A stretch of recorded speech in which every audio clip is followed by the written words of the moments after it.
2 minute.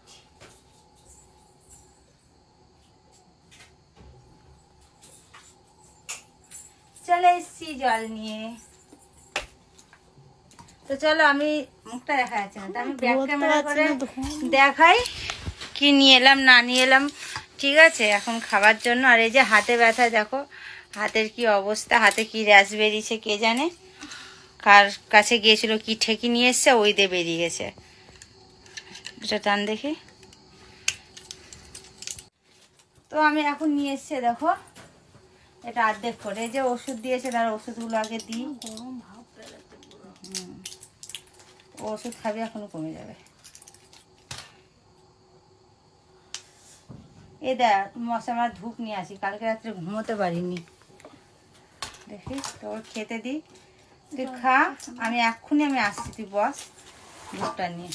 তো বন্ধুরা আমি দোকান থেকে আসি, তোমরা থাকো, আমি যাবো আসবো। কেন বলো তো, মশা মারা ধূপ আনতে হবে।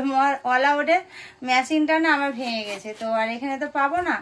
তো এখান থেকে আমি মশা মারা ধূপটাই নিয়ে আসি, দিয়ে এসে আমি, তুই খাবারগুলো বার খা, আমি আসছি, দোকানটা বন্ধ করে 10টা অবধি। না আমার অত রাত্রে আমি যাবো না, আমি যাবো আর আসবো, তুই খাবারগুলো বার কর। তো চলো এসে দেখা হচ্ছে, আমি দোকান থেকে ঝটপট করে আসছি, এসে দেখা হচ্ছে। ইয়েটা চেক করে না।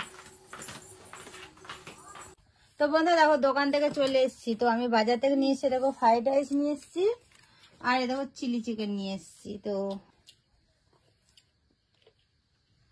ওর এমন অবস্থা দেখো, ওকে খাইয়ে দিতে হচ্ছে, আর হাতে এতটাই ব্যথা।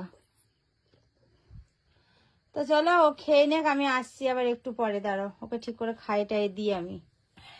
তো বন্ধু দেখো বাজার থেকে মাছ নিয়ে এসেছি আমি, দেখো একটা মাছ, আর এই যে এটা হলো রুই মাছ। তো চলো মাছগুলো আমি এখন ছিঁড়ে রেখে দিই, এখন আর ধুলাম না, কালকে একদম ধুবো। এমনিতে আমার হাতে যা ব্যথা করছে, দেখো গরম জল বসিয়েছি নখগুলো তুলবো তার জন্য।